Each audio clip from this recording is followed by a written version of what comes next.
All right, hi there, folks. Um, this is what was just loaded up to Google Classroom. It is your digital notebook. So I want to go over directions for this, what its purpose is, why I'm making you do this, and then talk about what good note taking looks like. So what I'm going to see within it. So let me present.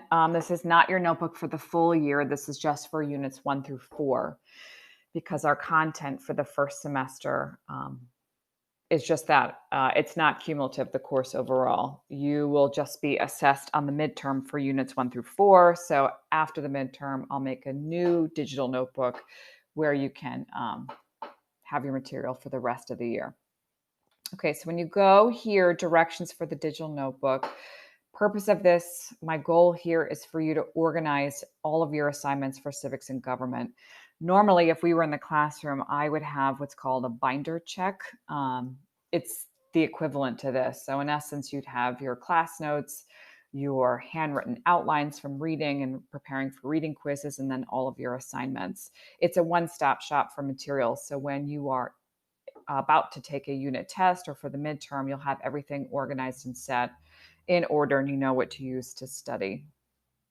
So for this, I have steps to success. So at this point, you should have a civics folder in your Google Drive.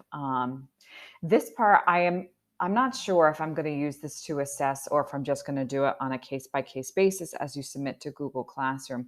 But I still want you hyperlinking your assignments per unit in this digital notebook. And I'll show you an example if I've lost you as far as what I'm looking for. So you're going to have this digital notebook saved in your civics folder, and the assignments in your civics folder are also going to be saved in this digital notebook.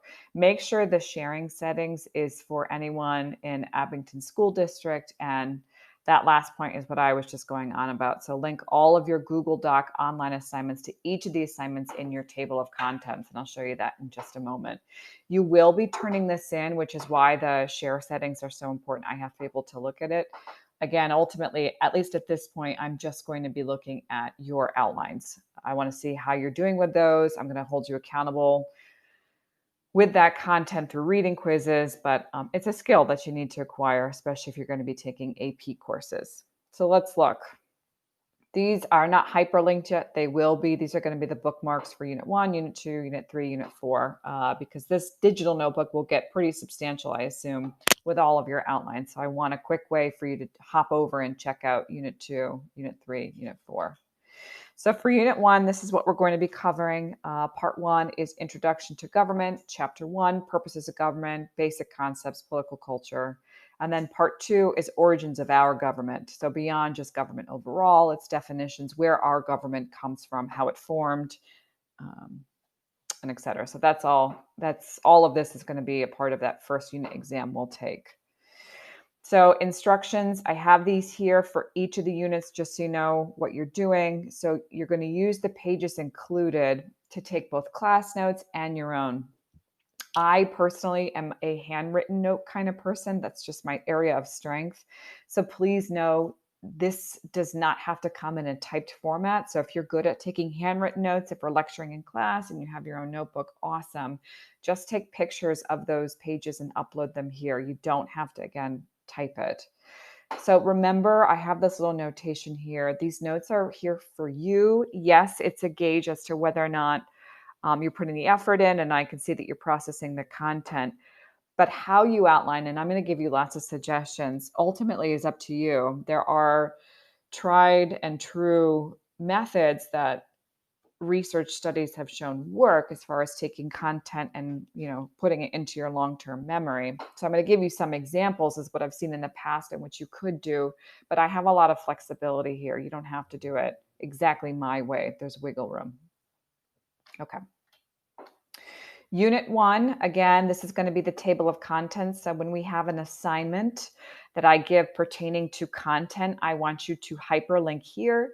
Again, I'm not positive I'm going to use this to actually grade those individual assignments. I think I'll be doing them on a case-by-case basis in Google Classroom, but I might. If I have a whole bunch of assignments I'm dumping on your lap and I want to grade them in bulk, I may have you hyperlink them here so I can see them later. This is the page where you're going to be copying and pasting or if you're using an image, if you're going to do it handwritten, or you're going to be typing out your chapter outlines. So at the top, I want topic, date, chapter, and section for all of these copied and pasted pages. And then copy and paste as many of these pages as you need in order to complete the assignment, right? So if chapter 1, section 1 takes you, I don't know, 4 different pages, then great, just copy and paste what looks like this notebook page and add on as you go. And then this process is going to be repeated for Unit 2. You can see here, it's all the same thing. Unit 4, which is on federalism, and then our last unit, Unit 4 on Congress. So pretty simple. And again, I'm looking for the outlines. So let's talk about what outlining exactly means. I know not reading a textbook might not be the most thrilling thing in the world, but it is a skill that you need to have, not just for this course, but for your honors courses in 11th grade, 12th grade, and then any AP course you want to take. You've got to be good at this. And eventually in college, where you'll spend an hour in class, but you're expected to spend 3 hours outside of class applying that work. This is a skill set, the ability to read a textbook, pull out the important information, and then take notes on it. So let me play this and show you what I'm talking about. I uploaded to Google Classroom, other suggestions like the Cornell note-taking method, which I'm going to show you an example of that a student had done previously. Tidbits, ways that you could use this skill and flex that muscle and get better at it. So for note-taking, this is the simplest form. So title, chapter, section that you see at the top, I already wrote that for you in the digital notebook. And then something like this, where you have Roman numerals that represent main topics. In your textbook, the color of these main topics are red. They color code main topic versus subtopic, which shows up as blue. So that's an easy, helpful way to get your feet wet. So understanding, okay, what's the big picture here? So subtopics, the easiest way to indicate that it's a subtopic to a main topic is to have capital letters, and any examples beneath that, like think the stuff that's in paragraphs, are numbers. And then you can go on for as many of these as you need to. I don't know how many main topics there will be per chapter and section. It sort of just depends. And same thing with subtopics. I should see some form of this on every outline. Again, it doesn't have to be the traditional Roman numeral, capital letter number examples, but when I look at a page, I should be able to tell what the big ideas are versus the small examples. It should not just be an explosion of content. So again, this is a basic. Let me show you an example. This is a student I had, 5 years ago at this point. She had beautiful handwriting. She wanted to be an artist when she grew up. And I just love the way she laid out her information. So when you look on page 30 in your textbook, this is her outline from reading that content. I can tell clearly at the top, this is chapter 2, section 1. She's got the main ideas in purple, the subtopics in black, and then she just wrote examples beneath. And what I really like about this is that she has such a visual take on the notes. Like I said before, civics and government is not your traditional social studies class. If you were good at social studies, that's fantastic. But history courses tell a story, whereas civics and government, it's all about understanding relationships. So the more you can draw visuals in your notes, like she does here, the better off you're going to be, because you can see how one thing relates to another. Now, what she did, and I loved, so she always had her outline notes done beforehand. That'll always be the case. You'll have to do a reading quiz before we talk about the concepts in class, because again, the expectation is you can bring something to the table and we get to apply it in class and do the fun stuff. So you have this content somewhat down before we discuss it further. So what she did is she had her outline, and then see these sticky notes. I love that. She took our class notes on sticky notes and put them on top of her outlines. So she knew the basic content and then also how we were applying it in class. And, I would often say this could be a potential essay topic, whatever. And she would record that down as a reminder to herself later. So this is one way that you could take an outline from reading. Here's another. My one beef with this, I loved her system of organization. She tended to rewrite the textbook. I am begging you not to do that. It's not an effective way of keeping an outline. I want you to get to the point.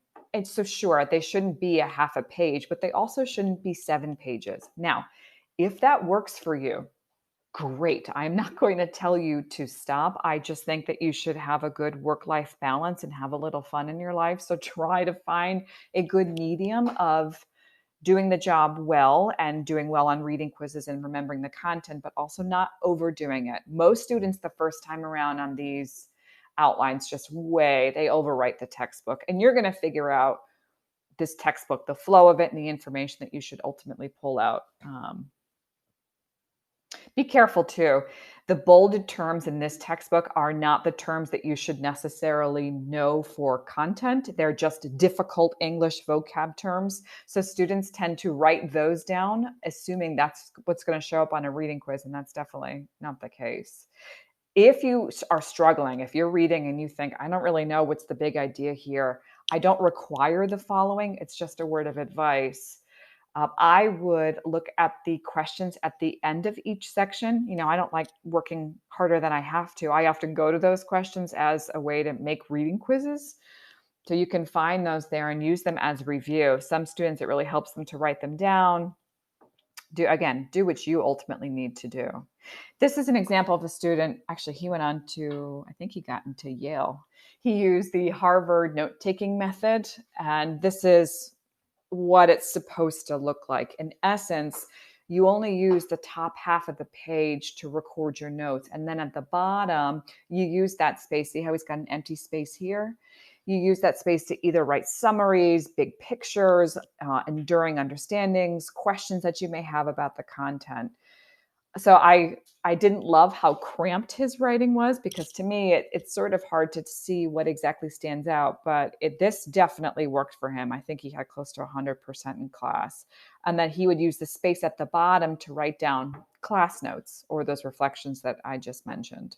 Some students like to write their outlines in pencil and then their class notes in pen, so they can differentiate between what they read and then what I went over in class. Other advice, this is a big one. Always leave room on your paper, not just for class notes, but also for yourself.